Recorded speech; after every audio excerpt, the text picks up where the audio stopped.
하나님은 특성이 있으신데요. 하나님은 자신을 철저하게 숨기십니다. 하나님을 믿는다고 하는 성도인 우리들도 하나님을 볼 수가 없어요. 그리고 어떤 기운으로 우리가 하나님을 느낄 수 있는 것도 아닙니다. 하나님이 이렇게 자기를 숨기시는 특성 때문에 우리는 때때로 하나님이 없다고 생각이 들 때도 있어요. 또 아무리 기도를 해도 듣지 않으시는 경우도 있으시고, 내 인생에서 하나님이 계신가? 라는 의심이 들 때도 있습니다. 이렇게 우리가 눈으로 볼 수 없는 하나님, 보이지 않는 하나님을 어떻게 우리가 볼 수 있을까요? 하나님을 분명히 볼 수 있는 대표적인 성경이 있습니다. 바로 에스더입니다. 앞으로 에스더서를 가지고 말씀을 나눌 건데요.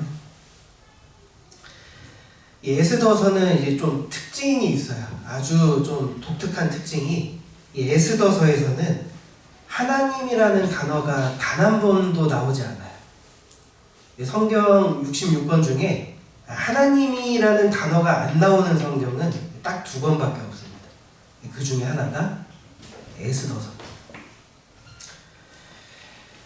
에스더서에 이런 하나님이 언급되지 않는 이런 특징은 철저하게 의도된 문학적인 기법이라고 생각을 합니다.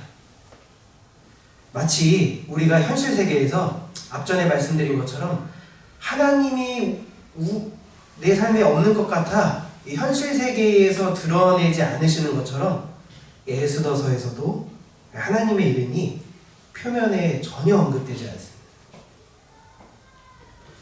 하나님은 나타나지 않으시면서 에스더 1장부터 10장까지 전개되는 이 드라마틱한 이야기마다 하나님의 손길이 뻗치지 아니한 데가 없다는 것을 우리가 에스더서를 읽으면 알게 됩니다.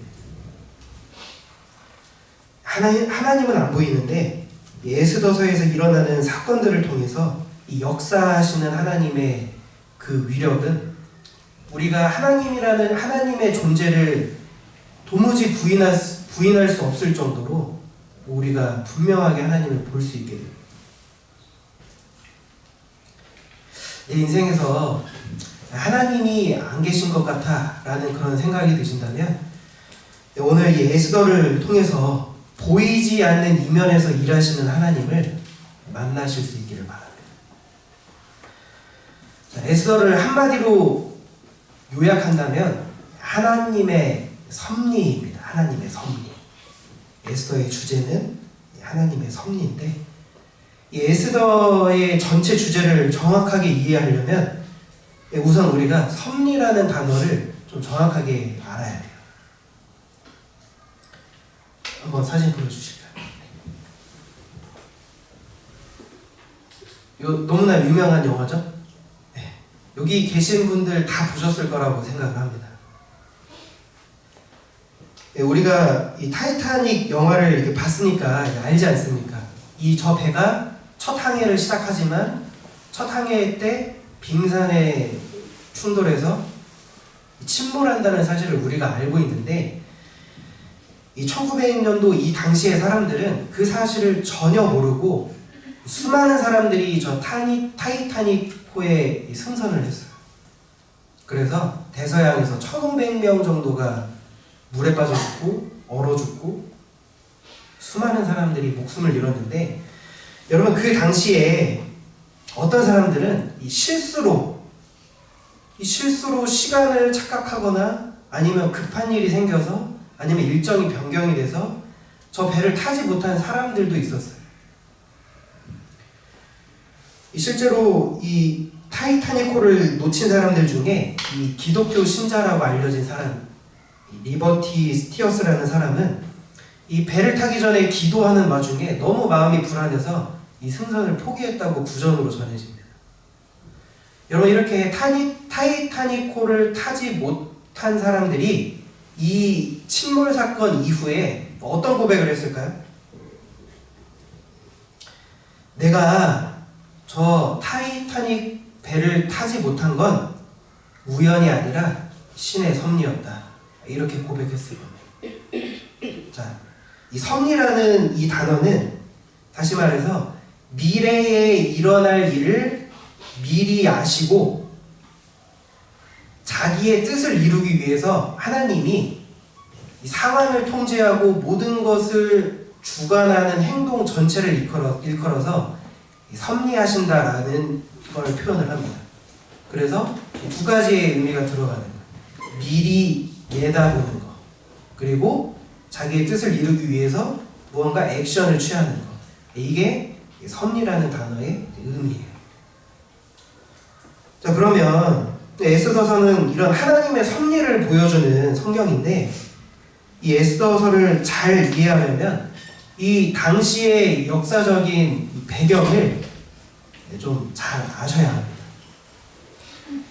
이 역사 이야기가 나오니까 조금 지루하실 수 있는데 아주 간단하게 이제 이야기를 하면, 하나님께서 아브라함에게 나타나셔서 내가 너로 나라를 이루게 해주겠다, 큰 민족을 이루게 해주겠다라고 약속을 하셨어요. 그래서 그 약속을 믿었고, 이 아브라함 손자 이제 야곱 시대에 애굽 땅에 들어가서 이제 400년 동안 노예 생활을 했어요. 자, 그 다음에 모세와 여호수아를 통해서 애굽으로부터 탈출하고 이 가나안 땅에 들어가서 나라를 이제 건국을 했죠. 그래서 이스라엘 백성들이 가나안 땅의 나라를 이제 만들고 나서, 건국하고 나서 처음에는 하나님을 잘 섬겼어요. 하나님만 섬겼어요. 그런데 이 시간이 가니까 이제 우상들을 섬기기 시작하고 이 하나님을 버렸습니다. 그래서 사사기 시대 한 400년, 이 왕정 시대 400년, 약 800년 동안 하나님이 끊임없이 사람들을 보내서 경고했어요. 사사들을 보냈고 선지자들을 보냈고 마지막으로 예레미야를 보내서 눈물의 경고를 했어요. 너네 돌이키지 않으면 죽는다. 이 나라 멸망한다. 계속 경고했음에도 불구하고 회개하지 않자 이제 바벨론이라는 나라를 들어서 완전히 멸망시킵니다. 다음 사진 한번. 저 위쪽에 있는 바벨론이라는 나라를 이제 사용하셔서 이스라엘 나라를 완전 멸망시키시고 이스라엘 백성들을 싸그리다 저기로 옮겼어요. 바벨론으로 끌고 갔어요. 거기서 70년 동안 노예 생활을 합니다. 자, 그렇게 시간이 지나고 이 바벨론이라는 나라도 이제 망하게 돼요. 누구에게 망했냐? 이제 메대와 바사라는 나라에 의해서 멸망을 하는데, 메대와 바사는 우리가 알고 있는 페르시아 제국입니다. 페르시아 제국. 자, 그런데 이 페르시아 제국을 건국한 세운 초대왕 고레스 왕이 놀라운 선언을 해요. 어떤 선언을 하냐? 이 바벨론을 완전히 정복하고 나서, 야, 이스라엘 백성들 너네들 고국으로 돌아가서 나라 다시 세워. 성전을 재건하고 너희들의 민족을, 나라를 다시 세워라 라는 이런 충격적인 이 조서를 내리거든요. 그러니까 말도 안 되는 거예요. 말도 안 되는 거. 지금으로 치면 미국이 이 알래스카를 자기의 소유인데 캐나다에게 다시 주면서 당신들 땅 다시 하세요 라고 말한다면 이게 말이 돼야 안 돼요? 말이 안 되는 거예요. 그런데 이 명령을 합니다. 그래서 자유를 이제 선언받은 이스라엘 백성들이 귀환을 해요. 이제 고국으로 돌아가서 나라를 세워야 할 거 아니에요. 그래서 한 번에 다 가지 않았어요. 1차 귀환, 2차 귀환, 3차 귀환 되어 있는데 1차 귀환 때 많은 사람들이 이제 고국으로 돌아갔어요. 이스라엘 땅으로.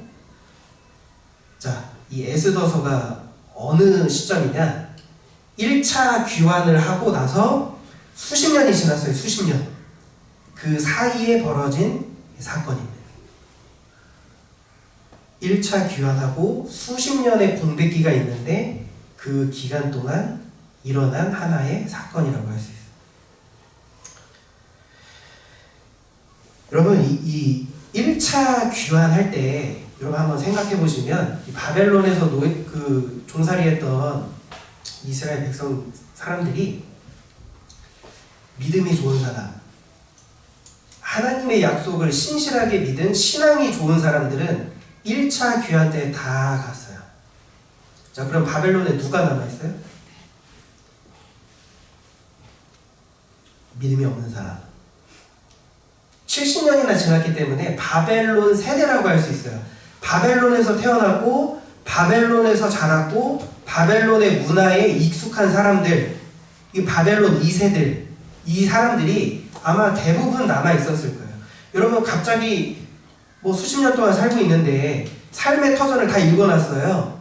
그런데 그걸 다 내버리고 간다는 건 굉장히 어려운 일이에요. 그래서 믿음 좋은 사람, 신앙이 특출난 사람들은 이 고국으로 돌아가고 이제 바벨론 2세들이 많이 남아 있었어요. 이 바벨론 땅에. 바벨론에 남아 있는 신앙이 없는 사람들에게 일어났던 사건이라고 할 수 있어요.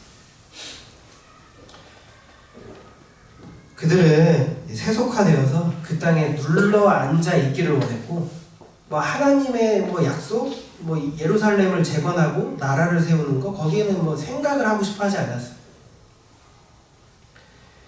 이런 바벨론 2세들에게 무서운 위기가 다가오고 있었어요. 에스더서를 여러분 끝까지 읽어보시면 이 위기는 분명히 마귀의 역사였어요. 마귀가 바벨론에 남아있는 유대 사람들을 멸족시키기 위해서 술책을 꾸미고 있었어요. 그게 드러나요. 이 에스더서를 읽어보면. 바벨론에 남아있는 유대 민족 사람들에게 어떤 위기가 있었는지 우리가 한번 들어보겠습니다.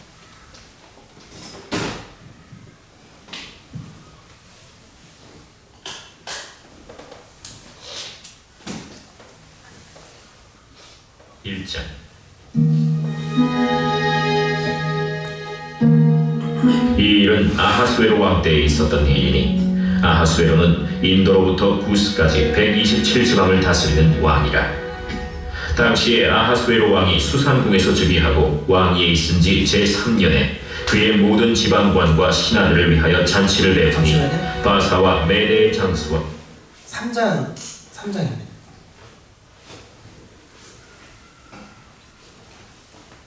제3장.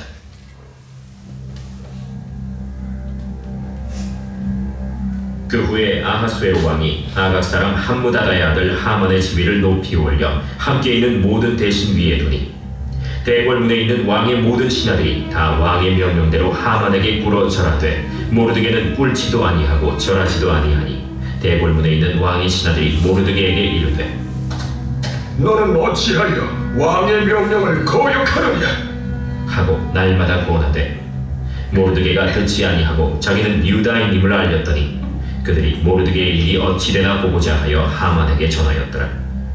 하만이 모르드게가 무릎을 꿇지도 아니하고 절하지도 아니함을 보고 매우 노하더니 그들이 모르드게의 민족을 하만에게 알림으로 하만이 모르드게만 죽이는 것이 부족하다고 생각하고 아하수에로의 온 나라에 있는 유다인 곧 모르드게의 민족을 다 멸하고자 하더라. 아하수에로 왕 제12년 첫째 달 곧 니산월에 무리가 하만 앞에서 날과 달에 대하여 불 곧 제비를 뽑아 12째 달 곧 아달월을 얻은지라. 하만이 아하수에로 왕에게 아뢰되 한 민족이 왕의 나라 각 지방 백성 중에 흩어져 거하는데 그 법률이 만민의 것과 달라서 왕의 법률을 지키지 아니하오니 용납하는 것이 왕에게 무익하니이다. 왕의 옳게 여기시거든 조서를 내려 그들을 진멸하소서. 내가 은 1만 달란트를 왕의 일을 맡은 자의 손에 맡겨 왕의 금고에 드리리이다. 왕이 반지를 손에서 빼어 유다인의 대적 곧 아각 사람 함무다다의 아들 하만에게 주며 이르되 그 은을 네게 주고 그 백성도 그리하노니 너의 소견에 좋을 대로 행하라. 첫째 달 13일에 왕의 서기관이 소집되어 하만의 명령을 따라 왕의 대신과 각 지방의 관리와 각 민족의 관원에게 아하수에로 왕의 이름으로 조서를 쓰되 곧 각 지방의 문자와 각 민족의 언어로 쓰고 왕의 반지로 인치니라. 이에 그 조서를 영졸에게 맡겨 왕의 각 지방에 보내니 12째 달 곧 아달월 13일 하루 동안에 모든 유다인은 젊은이, 늙은이, 어린이, 여인들을 막론하고 죽이고 도륙하고 진멸하고 또 그 재산을 탈취하라 하였고, 이 명령을 각 지방에 전하기 위하여 조서의 초본을 모든 민족에게 선포하여 그날을 위하여 준비하게 하라 하였더라. 영졸이 왕의 명령을 받들어 급히 나가매 그 조서가 도성 수산에도 반포되니 왕은 하만과 함께 앉아 마시되 수산성은 어지럽다.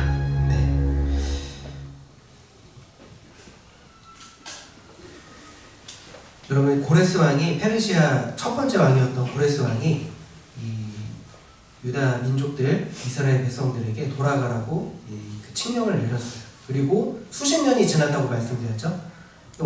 그 고레스의 시대도 가고 2명의 왕이 더 있었고 이제 4번째 왕이 아하수에로 왕이에요. 자, 그 왕 시대에 일어난 일인데 어떤 위기를 지금 겪고 있습니까? 하만이라는 2인자가 일어나서 이 유대 나라 사람들과 갈등을 빚고 그 과정에서 이제 증오하게 되고, 그래서 왕에게 허락을 구하는 장면이, 허락을 이렇게 구하는데 이 나라 사람들은 왕의 법을 지키지 않습니다. 그래서 이거 다 죽입시다, 다 죽이자고 이렇게 건의를 했어요. 그래서 왕이 허락을 해줬어요. 그래서 날짜를 딱 정해놨는데 그 시점으로 11개월 딱 지나면 그 어떤 특정한 날에 이 이스라엘 사람들을 다 죽일 그 조서가 이제 통과가 된 거예요. 11개월 뒤면 그 죽여도 이제 죽여야 하는 거예요. 죽이고 재산 뺏고 어린이든 뭐 씨를 남기지 않고 다 죽이는 그 법이 이제 통과가 된 거예요. 멸족을 당할 위기를 이제 당하는 거죠. 이게 왕이 즉위한 지 12년 차에 벌어진 일이었어요. 12년 차. 자, 그러면 하나님이 이 일을 아셨어요. 이 섭리는 미리 내다보시는 거죠. 이러한 일들이 바벨론 2세들에게 남아있는 자기 백성들에게 이러한 엄청난 위기가 올 것을 하나님이 미리 아셨어요. 그래서 언제부터 이제 섭리를 시작하시냐? 왕이 즉위한 지 3년 차부터, 그러니까 9년 전에, 그 일이 일어나기 9년 전부터 이제 하나님이 일하기 시작하세요. 보이지 않게. 우리가 에스더 1장 2절 한번 들어보겠습니다. 하나님이 어떻게 일하시는지 한번 들어보겠습니다.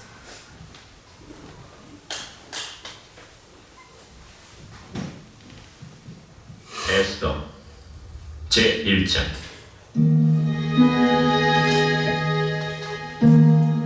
이 일은 아하수에로 왕 때에 있었던 일이니 아하수에로는 인도로부터 구스까지 127지방을 다스리는 왕이라. 당시에 아하수에로 왕이 수산궁에서 즉위하고 왕위에 있은 지 제3년에 그의 모든 지방관과 신하들을 위하여 잔치를 베푸니 바사와 메대의 장수와 각 지방의 귀족과 지방관들이 다 왕 앞에 있는지라.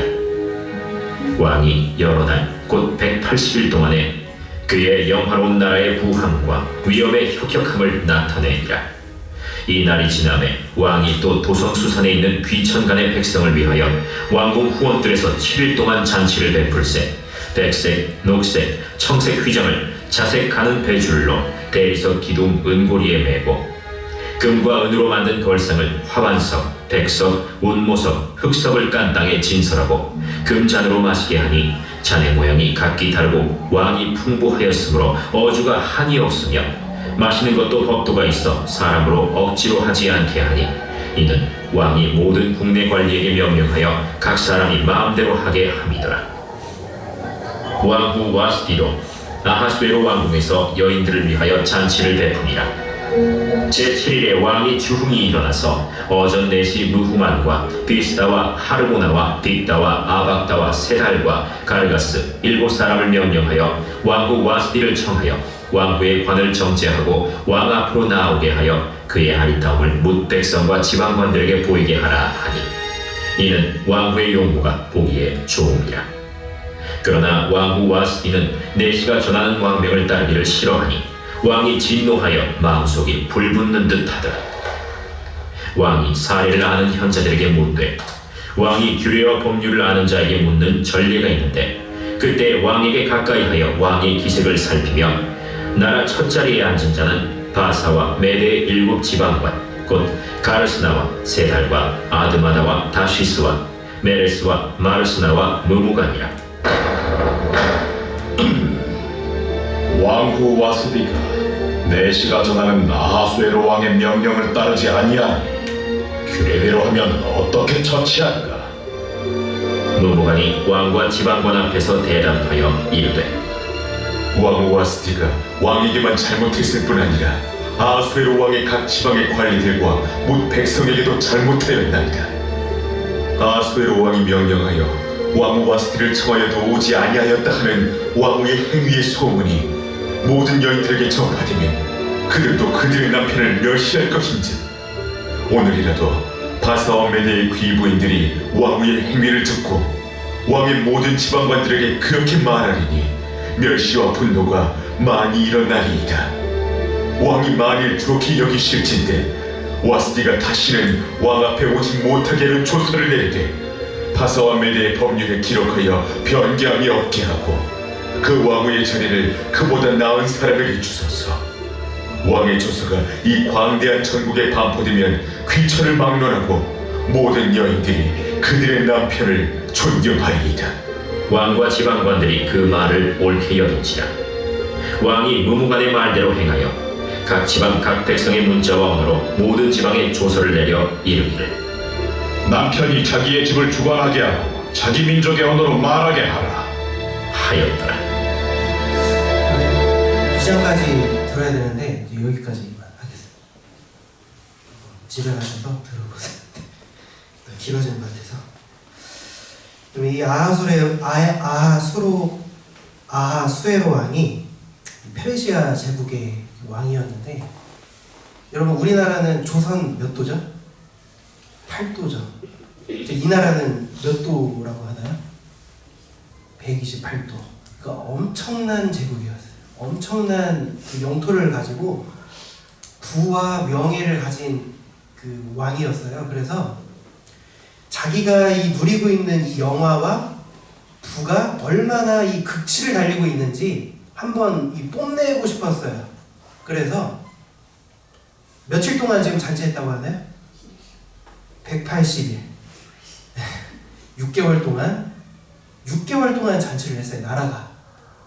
그리고 그게 모자라서 마지막 7일 동안 또 잔치를 이어갔어요. 여러분 이 잔치를 베풀어가지고 막 술에 취해서 이 잔치 마지막 날에 이 왕이 기분이 너무 좋았어요. 기분이 너무 좋아서 이 신하들 앞에서 이 왕후를 한번 불러다가 이 쇼를 한번 해보고 싶었어요. 이 신뢰를 범한 거죠. 실수한 거예요. 이 얘기를 듣고 이 왕후가 이 기분이 나빴어요. 그래서 이 왕의 명령을 거절했어요. 그랬더니 어떤 일이 벌어졌어요? 거절한 것 때문에 이 왕후 와스디가 폐위를 당했어요. 여러분 이 왕궁에서 이러한 일들이 이렇게 벌어졌는데 이 배후에는 지금 누가 역사하고 계세요? 하나님이 역사하고 계세요. 이 와스디가 폐위를 당하고 왕후 자리가 공석이 되고 그 자리를 결국에 누가 앉게 됐어요? 이스라엘 사람 에스더가 왕후의 자리에 오르게 됐어요. 여러분 이걸 볼 때 이 하나님이 그 유다 민족에게 일어날 그 엄청난 위기를 미리 내다보시고 지금 사전에 그 일을 그 이스라엘 민족을 구원하시기 위해 지금 사전에 하나하나 지금 단추를 끼워가고 계세요. 지금 왕이 잔치를 벌인 것도 이유가 있었어요, 없었어요? 그것도 이유가 있었어요. 이 술을 먹다가 기분이 좋아져서 왕후를 불러야겠다는 생각이 들었어요. 그 생각의 배후에는 누가 있는 거예요? 하나님이 계셨어요. 왕후가 거절한 데도 이유가 있었고 왕후가 폐위가 된 데도 이유가 있었고 결국에 그 일을 통해서 에스더가 왕후가 됨으로써 나중에 그 에스더를 통해 이스라엘 민족을 그 위험으로부터 구원하시기 위해서 지금 사전에 이 작업을 하나님이 하고 계시는 거예요. 하나님이 언급돼야 안 돼요? 언급되지 않으시면 돼요.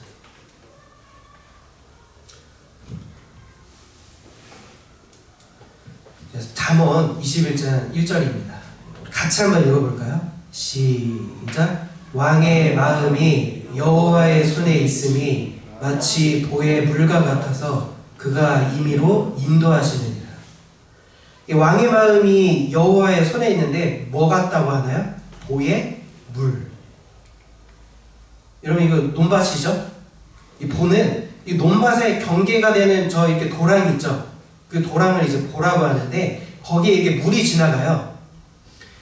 이 농부가 이 논에 물을 대고 싶으면 이 물꼬를 틀어주면 되는 거예요. 뚝을 만들어서 막아주고 물길이 이쪽으로 가게 하고 그래서 이 농부가 자기가 원하는 곳에 물을 다 댈 수가 있어요. 그래서 이 보에 있는 물은 누구 마음대로 할 수 있어요? 농부의 마음대로 할 수 있어요. 그래서 이 잠언에서 지금 말하는 이 성경 구절은 왕의 마음은 하나님의 손에 있는데 하나님이 농부가 보에 있는 물을 이럭저럭 하듯이 하나님이 그걸 임의로 하신다는 거예요. 자, 그럼 이 성경 구절을 바탕으로 이 에스더를 본다면 이렇게 말할 수 있어요. 아하수에로의 왕의 마음이 하나님의 손에 있는데 마치 보의 물과 같아서 지금 하나님이 이럭저럭 하고 계신다는 것을 지금 잠언을 통해서 우리가 알 수 있어요.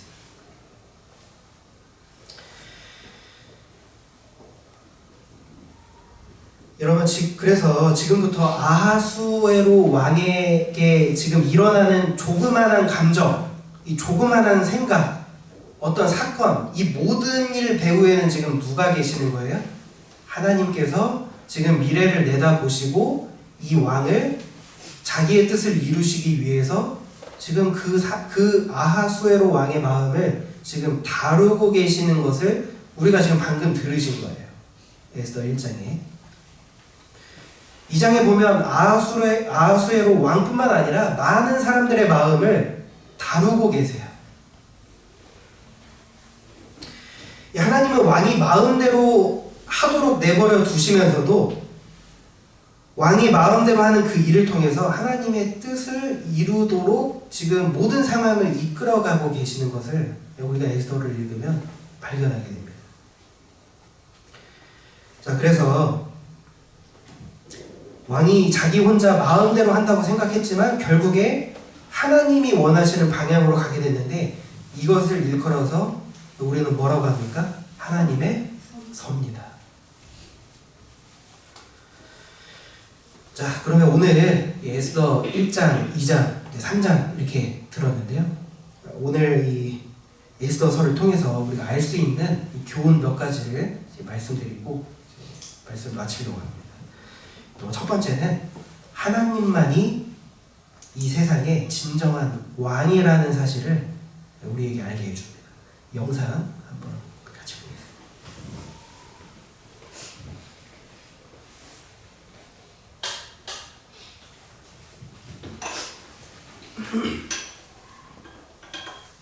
또 가장 강력했던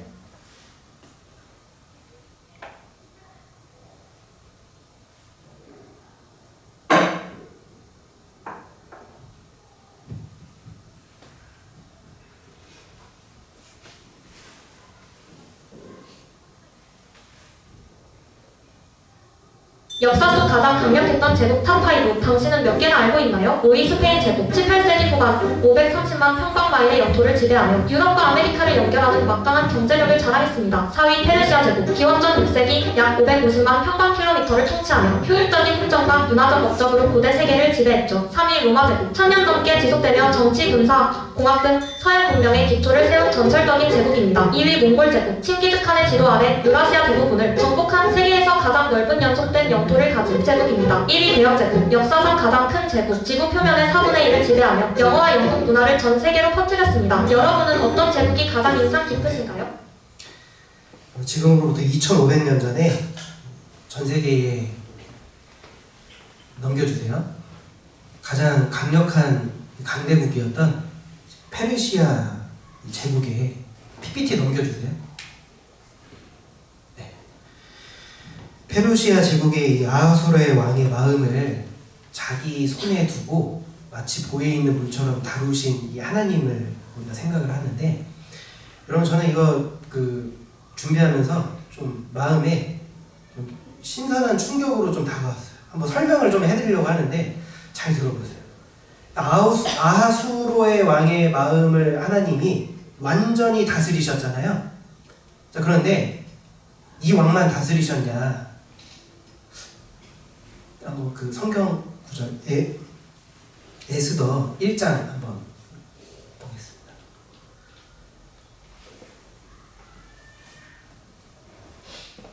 그 영상 띄워놨는데 에스더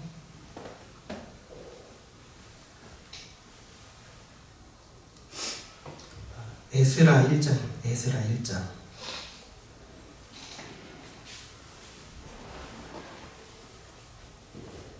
네. 에스라 제1장.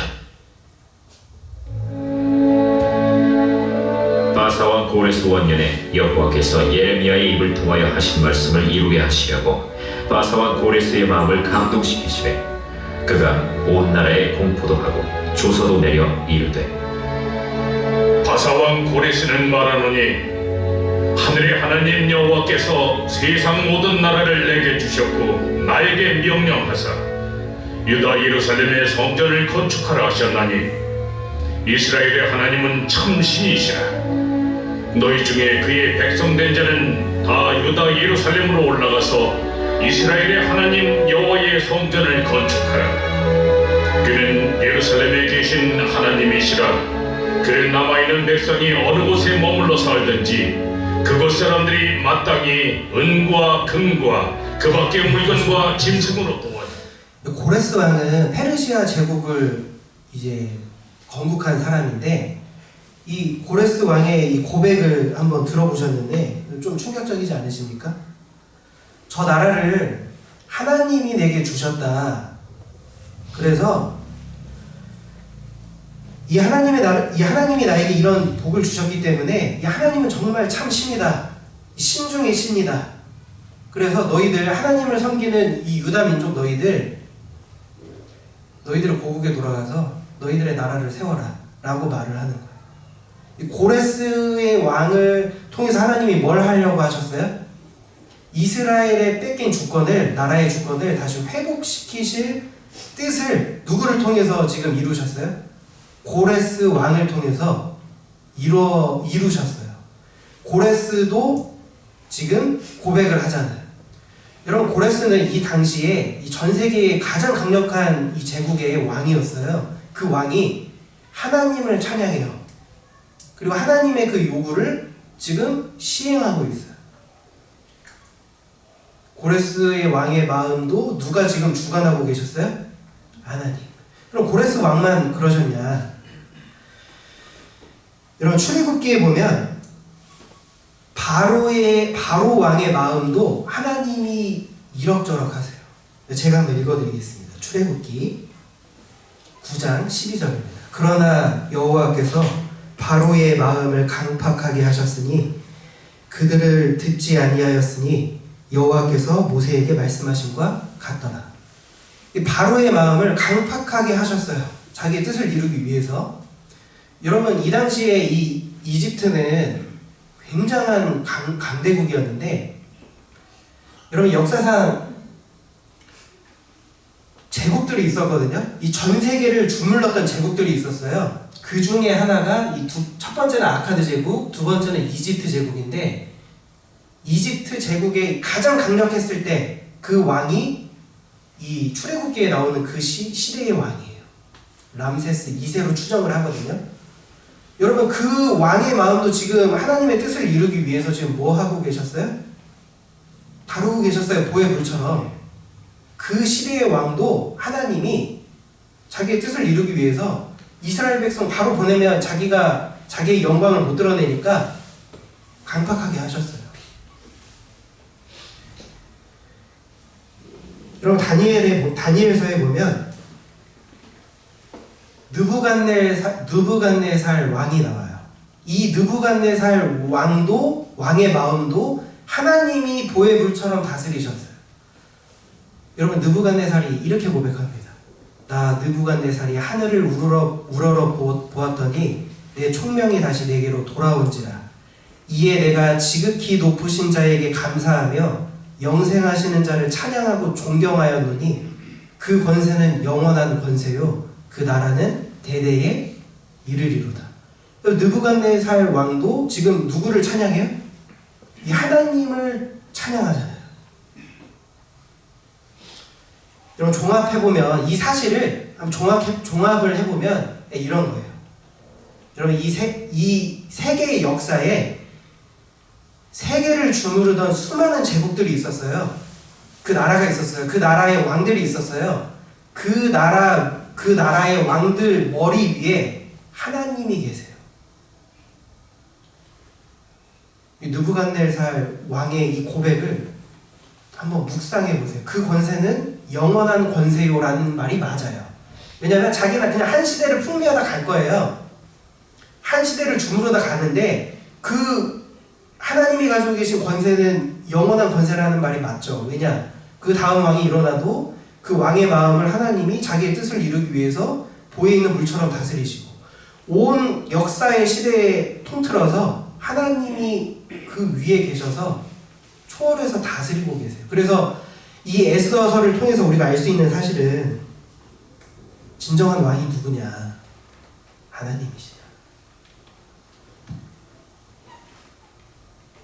여러분 수많은 지금 제국들이 존재했어요. 그리고 지금 제국이라고 할 만한 나라가 어딘가요? 미국이죠. 트럼프는 자기가 이제 왕이라고 합니다. 생각해요. 여러분 지금 미국이 전 세계의 실권을 잡고 강대국으로서 지금 영향력을 행사하고 있는데 이 트럼프가 미국 대통령이 되고 나서 거드름을 피우고 자기 마음대로 한다고 생각을 하고 있어요. 이 세상에 있는 사람들도 트럼프가 이렇게 해라 이렇게 하고 이게 세계 경제가 어떻게 되고 이렇게 생각을 하는데 여러분 과거를 한번 생각해 보자고요. 과거를. 이 미국보다 더 넓은 영토, 강력한 부와 극치를 달렸던 6개월 동안 나라 전체가 잔치를 했던 그 페르시아 제국의 왕도 하나님이 이럭저럭 하셨는데 지금 시대에서도 이 세상을 다스리는 왕과 권력자들 머리 위에 누가 계세요? 하나님이 계세요. 우리가 지금 그 하나님께 예배하러 나왔어요. 여러분 우리가 이 사실을 좀 배우고 가야 됩니다. 그래서 제가 내가 이런 분을 지금 섬기는구나. 왕들의 마음, 하다못해 트럼프의 마음도 자기의 뜻을 이루기 위해서 이럭저럭 하시는 그 높으신 하나님, 지극히 높으신 하나님을 내가 섬기는데 잘 섬겨야겠다. 그런 마음이 설교를 준비하면서 좀 들었습니다. 그럼 두 번째로 우리에게 주는 교훈은 하나님은 우리 눈에 보이지 않게 일하신다는 것을 알게 해줍니다. 하나님은요 일일이 설명해가면서 일하지 않으세요. 야, 앞으로 뭐 이런 일이 일어날 건데 내가 이렇게 할 건데 너 괜찮니? 이런 식으로 일하지 않으세요. 하나님은 보이지 않게 일하시는데 우리의 머리털 하나를 세실 만큼 사랑하세요. 그래서 앞으로 우리에게 일어날 악과 위험, 시험들을 하나님은 미리 다 내다보고 계세요. 그래서 지금부터 뭐 하세요? 섬기하세요. 그래서 우리가 이 에스더를 통해서 내 삶에 역사하시는 하나님의 섭리를 믿는다면 이 나에게 잘 되는 일도 감사로 또한 우리가 살다 보면 나에게 참 슬픔으로 찾아오고 고통이 되는 일들이 발생되더라도 하나님의 섭리를 믿는다면 뭐 할 수 있어요? 감사할 수 있고 인내할 수 있어요.